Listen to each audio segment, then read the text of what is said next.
हमारे साथ डॉक्टर दर्शन पाल हैं जो कि संयुक्त किसान मोर्चा के सदस्य हैं, वरिष्ठ किसान नेता हैं, सरकार के साथ तमाम बैठकों में रहे। सर, आपका पहला रिएक्शन क्या है? देखिए, पहले रिएक्शन में ही अपने किसान आंदोलन में जो अगुवाई कर रहे संयुक्त किसान मोर्चा और तमाम देश के किसानों को कॉन्ग्रेचुलेट करना चाहता हूं कि उन्होंने मजबूर किया है केंद्र सरकार को। बेशक 1 साल हो गया है, लेकिन उनको मजबूर किया है कि 3 कानून वापस लेने पड़े हैं। और मोदी जी ने जिस तरीके से वापस लिए हैं, जिस मूड में वापस लिए हैं, वो भी अपने आप में काफी कमाल का है। उसके लिए भी किसान संगठनों को ही मैं बधाई देना चाहता हूं। यहाँ से सर सबसे बड़ा सवाल ये है कि अब दिल्ली की तीनों सीमाओं पर बैठे हैं, यहाँ से आप लोग कब हटेंगे?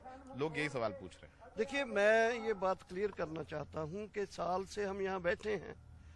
पार्लियामेंट सेशन 29 को है, नंबर 1। नंबर 2, 3 कानून का मुद्दा एक है, एमएसपी का मुद्दा दूसरा है। सो 2 चीज, 3 कानून मुझे लगता है कि पार्लियामेंट सेशन में आज देश के नेता ने, देश के जो इंचार्ज हैं, सीईओ हैं, उन्होंने अनाउंस कर दिया है। तो जरूर ही अब पार्लियामेंट सेशन में इसको लेके आएंगे और पास करना होगा इनको।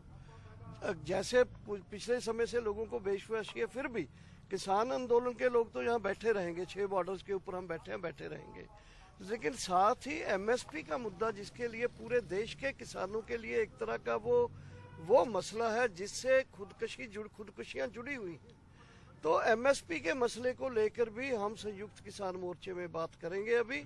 और ये जो आया है, मोदी जी का फैसला आया है, ये मोदी जी ने जो अनाउंस किया है, ये भी डिस्कस करेंगे और पूरा एक बैलेंस तरीके से। संयुक्त किसान मोर्चे की बैठक पूरी मैं अभी छोटी मीटिंग है जो कोऑर्डिनेशन कमेटी 9 मेंबर कमेटी की, वो तो आज ही हम कर लेंगे। आज अगर नहीं आ पाएंगे लोग तो जूम पे करेंगे, और कल को बड़ी बैठक बुला के हम इस पर पूरी डिस्कशन करके अगली अपनी रणनीति बनाएंगे। और मैं इस बल्कि आपके मीडिया के जरिए किसानों को ये बधाई देना चाहता हूँ कि उन्होंने एक शांतमयी, लंबा, ऐतिहासिक आंदोलन लड़ते हुए एक ऐसी सरकार को मजबूर किया है जो आज तक पिछले 7-8 साल से कभी भी कोई फैसला लेने के बाद, इम्प्लीमेंट करने के बाद वो वापस 1 इंच भी नहीं हटी। उस आंदोलन ने उस शख्स को, उस सरकार को मजबूर किया है। ये किसानों की एक बहुत बड़ी उपलब्धि है। ठीक है, ये रिकॉर्ड कर, अभी सर ये लाइव था, मैं रिकॉर्ड कर रहा हूँ। एक दूसरा रिकॉर्ड करें, ये नया रिकॉर्ड कर लीजिए।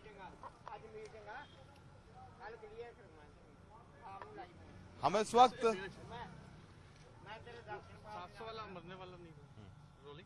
हम इस वक्त सिंघू बॉर्डर पर हैं। किसान 1 साल से यहाँ बैठे हुए हैं और आज गुरु नानक देव जी की जन्म तिथि पर एक बड़ा ही सौगात मिली है। तीनों कृषि कानून रद्द करने का ऐलान किया प्रधानमंत्री मोदी ने। हमारे साथ किसान नेता डॉक्टर दर्शन पाल हैं, पहले दिन यहाँ पर आए थे और आज 1 साल से यहाँ पर मौजूद हैं। 700 किसानों की मौत हुई है। सब सर ये सवाल पूछ रहे हैं कि अब क्या आप लोगों का आंदोलन खत्म हो जाएगा? क्या आप लोग दिल्ली की तमाम सीमाओं से चले जाएंगे? क्या करेंगे अब आप?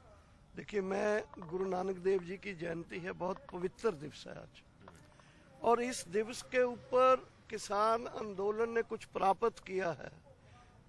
तीसरा मैं ये कहना चाहता हूँ कि ये बात सही है, हम 1 साल से बैठे हैं। हम 1 साल से, मैं ये बात भी रिपीट करना चाहता हूँ कि 1 साल में हमारे 700 किसान शहीद हो चुके हैं। और 1 साल में हम पहले जब आए थे तो पहले महीने में ही मीटिंग्स में हमने स्पष्ट कर दिया था कि हम ये 3 कानून वापस करवाए बगैर नहीं जाएंगे। तो ये मेरा सवाल भी है आज के दिन मोदी जी को कि क्यों 700 किसानों की जानें हमको गंवानी पड़ी? अगर आप जनवरी-फरवरी में ही कर देते, दिसंबर में ही कर देते नंबर। हाँ, 700 किसानों से ज्यादा वो शहीद हुए हैं। कोई जीप के नीचे रगड़ के मार दिया टैनी जी के बेटे ने, और कई किसान जो हैं बीमार हुए हैं। पूरा पेंडेमिक था, गर्मी थी, ठंड थी, ये इतनी उनको पूरी चीजों को सहन करना पड़ा है। ये बहुत सारी ऐसी जो दुखदाई हालात में किसानों को जीना पड़ा, और जिससे बहुत बड़े केस, बहुत ज्यादा केस भी जो लगे किसानों के सर ऊपर। तो इस हालात में मुकदमे लगे, केस लगे। तो इसमें हमारा ये कहना है कि 1 साल से हम बैठे हैं। अभी हमने प्लान किया हुआ था कि यूपी मिशन में और 3-4 महीने का हमारा कंटिजेंट प्लान था हमारे पास। तो अभी हमने पार्लियामेंट सेशन जाने का, 26 को पूरे देश में बड़े बड़े प्रोग्राम करने का, ये पूरे देश में करने का है हमारा। क्योंकि आज एक नई डेवलपमेंट हुई है, इसलिए कल हम अपनी एसकेएम की बैठक करेंगे।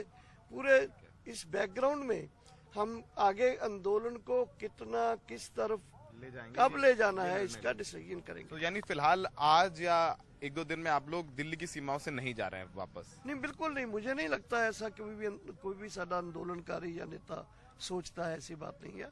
हो सकता है कुछ मुट्ठी भर पंजाब के या हरियाणा के किसानों के दिमाग में हो सकती है, जो रियली एग्रीकल्चर में सचमुच में लगे हुए उस तरह से नहीं है, लेकिन जो पैदा करते हैं, बेचते हैं, उनके लिए एमएसपी का मुद्दा, खुदकशियां का मुद्दा बहुत बड़ा मुद्दा। सर, आप क्या अपील करेंगे? सरकार आपके साथ एक बार फिर से बातचीत के लिए आपको बुलाए, बैठे और एक अच्छे पॉजिटिव माहौल में आप लोग आगे जाएं।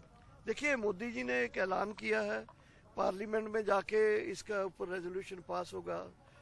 तीसरा ये है कि जो इश्यूज को प्रॉपरली टेबल में बैठ के एक एग्रीमेंट के रूप में करना चाहिए, वो अभी भी सरकार को मैं कहना चाहता हूँ कि वो अपना एक डेलीगेशन बनाए। हमारी डेलीगेशन है, वो बैठ के जितने भी इशू पेंडिंग हैं उनके ऊपर भी एक एक करके एक एग्रीमेंट बन जाए, सो दैट फ्यूचर में आने वाले समय में इन मुद्दों को भी हम प्रॉपरली हैंडल कर पाए। दर्शनपाल जी, आप लोगों को आंदोलनजीवी कहा गया, किसी ने खालिस्तानी कहा, आतंकवादी कहा, एक तमाम आरोप प्रत्यारोप भी झेले।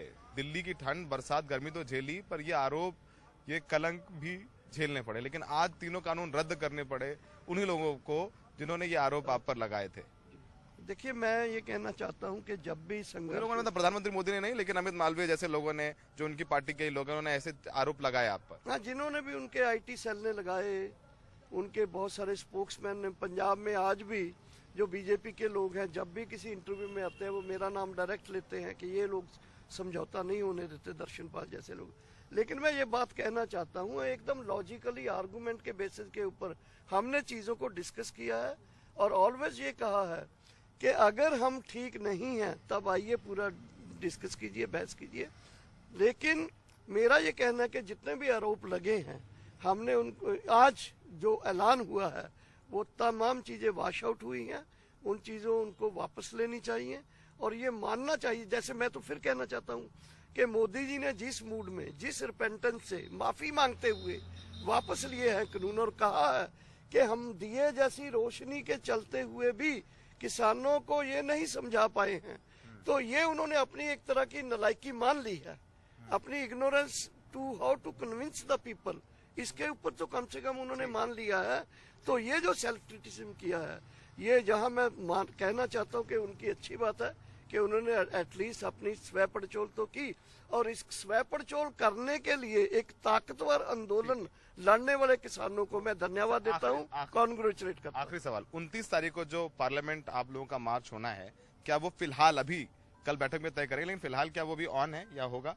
नहीं, अभी तो वो जैसी तैयारियां चल रही हैं, लेकिन कल बैठक में उसको हम फाइनल करेंगे। ठीक है। दर्शनपाल जी कहना है कि वो खुश है, लेकिन एमएसपी पर भी बात हो, सरकार एक बैठक बुलाए, किसानों से बात करे एमएसपी पे, लेकिन फिलहाल खुश हैं किसान। उनका यही कहना है कि एक लंबी लड़ाई के बाद वो जीते हैं, तीनों कानून रद्द हुए हैं और जो तमाम कलंक, तमाम आरोप लगाए गए, आंदोलनजीवी, खालिस्तानी, नक्सलवादी, आतंकवादी, उन आरोप लगाने वालों को भी प्रधानमंत्री मोदी ने जवाब दे दिया है कि तीनों कानून रद्द हुए हैं। जीत किसानों की हुई है, जिसकी जीत होती है उसका ही नाम सबसे बड़ा होता है। सहयोगी सुदेश कुमार राम के साथ सिंगू बॉर्डर पर सौरभ शुक्ला, एनडीटीवी इंडिया।